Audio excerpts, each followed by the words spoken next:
Staff साथी, प्रिय विद्यार्थियों, आपको दोनों महापुरुषों के बारे में बहुत ही ज़्यादा विस्तृत बता दिया गया है। आज का दिन बहुत बड़ा पवित्र दिन है। 2 अक्टूबर इस भारत माता के लिए एक नहीं दो लाल इस भारत माता पर अवतरित हुए और इन दोनों लालों ने न केवल भारत में अपितु पूरे विश्व के अंदर उन्होंने डंका बजाया। महात्मा गांधी जी कहाँ गुजरात की धरती पोरबंदर पे जन्म लेते हैं और कहाँ वो शिक्षा प्राप्त करने के लिए दक्षिण अफ्रीका जाते हैं और पूरे विश्व के अंदर एक डंका बजा देते हैं। और उन्होंने भारत के लिए छोटे से छोटे मजदूर वर्ग के लिए भी उन्होंने संघर्ष किया। नील की खेती, किसानों के लिए दांडी यात्रा निकाली और बहुत सारे ऐसे उन्होंने संघर्ष किए। समाज के लिए जातिगत जो भिन्नता थी उसके लिए भी हरिजन समाज के लिए जो हरिजन शब्द आया है वो सबसे पहले महात्मा गांधी ने ही उन वर्ग के लिए दिया जो एक कहते हैं कि बहुत पवित्र और अच्छा कार्य करते हैं। हरिजन शब्द पहले उनके लिए ऐसे मेहतर और ऐसे कई शब्द प्रचलित थे जो तथाकथित अच्छे नहीं गिने जाते हैं, लेकिन महात्मा गांधी जी ने कहा कि भारत के लिए अगर कोई पूरे भारत को सफाई के लिए अगर किसी का बड़ा योगदान है तो वो है उन लोगों का जिनके लिए उन्होंने हरिजन शब्द सबसे पहले तय किया। हरि यानी भगवान, जन यानी प्यारे, यानी ईश्वर को सबसे प्यारे है वो हरिजन है। अब उनको क्यों कहा? क्योंकि वो सफाई के ऊपर है। जैसे जैसे अपन सुबह मंदिर के लिए दर्शन करने जाते हैं, सुबह अच्छे स्नान वगैरह करके और पवित्र होकर के मंदिर जाते हैं, लेकिन उसी मंदिर के आगे किस प्रकार की गंदगी होती है। और वो लोग सुबह उठ करके पहला काम वो स्नान वगैरह नहीं करते हैं। आज भी अपन देखते हैं तो अगर गांवों के अंदर या शहरों के अंदर अगर 2-3 दिन भी वो हड़ताल अगर रख दें तो कैसी वहां की स्थिति होगी आपको ध्यान है।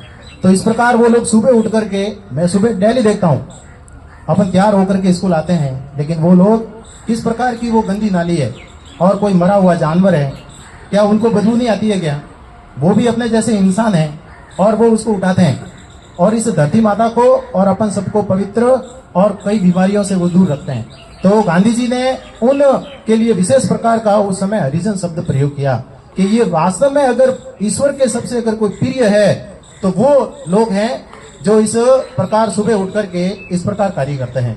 तो कितना उनके अंदर एक महान उस समय भी ऐसा विचार आया और अपन उनके लिए हरिजन शब्द का प्रयोग किया। तो इसी प्रकार दूसरे लाल बहादुर शास्त्री जी, जिनका भी बहुत बड़ा योगदान रहा है इस भारत माता के लिए, उन्होंने ऐसा कार्य किया। उनके जीवन से अगर कोई सीखना है तो वो सादगी सीखिए। और इतने बड़े पद पर रहते हुए पर भी उन्होंने अपने पद का कभी दुरुपयोग नहीं किया। बहुत सारी उनके जीवन की घटना है। एक बार वो रेल मंत्री भी बने तो उनके माताजी को यही कहा कि मुझे रेल में नौकरी लगी है। बहुत सारे लोग उनके पास भी जाते थे, बेटे तेरे वो लेट भी आते थे, अरे बेटा इतना लेट कैसे हुआ? क्या करे माँ, रेल में बहुत सारा काम होता है, मुझे काम करने की जरूरत पड़ती है इसलिए लेट हो जाता है। और एक बार वो माँ कहते हैं बेटा लेट हो जाता है तो वो वापस चली जाती है, अरे मेरा बेटा भी आज समय पे नहीं पहुंचा है। तो सब लोग देखते हैं कि ये ऐसी एकदम साधारण महिला और वो रेल मंत्री, उनकी की ऐसी माँ हो सकती है क्या? तो अंदर नहीं आने देते हैं। लेकिन वो कहता है भाई अंदर जो मेरा बेटा है वो आज घर लेट नहीं पहुंचा है, क्या बात किया है? और जैसे ही सबको उस माँ को लेके जाते हैं तो कहते हैं कि वो शास्त्री जी कहते हैं ये मेरी माँ है। तो सब लोग वो एकदम आश्चर्यचकित रहते हैं कि अरे ऐसी सादगी माँ और ऐसा उनका बड़ा बेटा, और आपने कभी माँ को नहीं बताया कि आप इतने बड़े मिनिस्टर हो?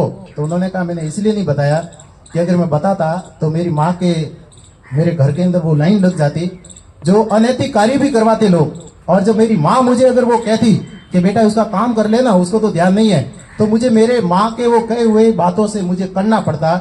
इसलिए मेरी माँ को मैंने कभी भी ये नहीं कहा कि मैं बहुत बड़ा मंत्री हूँ, मैं भी एक सामान्य वहाँ नौकरी करने वाला हूँ। तो कहने का अर्थ आज के वर्तमान परिस्थिति के अंदर देख लें तो किस प्रकार के वर्तमान के अंदर आपको एक छोटा सा पद अगर अपन को मिल जाए, यानी अपने ठेठ पड़ोसी और अपने ठेठ कई रिलेशन में दूर से कि अगर आईएएस बन जाए और अगर गाड़ी पे बैठे हुए अगर आप हेलमेट नहीं पहनते हो और अगर पुलिस वाला आपको रुकवा दिया जाए, रोक देते हैं, ये अपने नागरिक कर्तव्य है।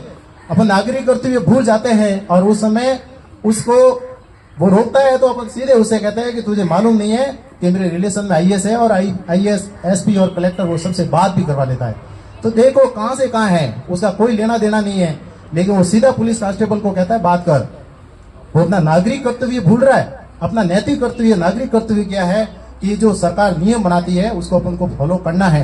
तो इस प्रकार ये जीवन के वर्तमान परिप्रेक्ष्य में देखें तो इस प्रकार अपन दुरुपयोग करते हैं किसी भी पद का। लेकिन उस समय के लिए कहते हैं कि लाल बहादुर शास्त्री जी का बेटा एक बार वो सरकारी गाड़ी को लेकर के कहीं चला गया था, और मालूम पड़ता है कि मेरा बेटा वो सरकारी गाड़ी का दुरुपयोग किया है।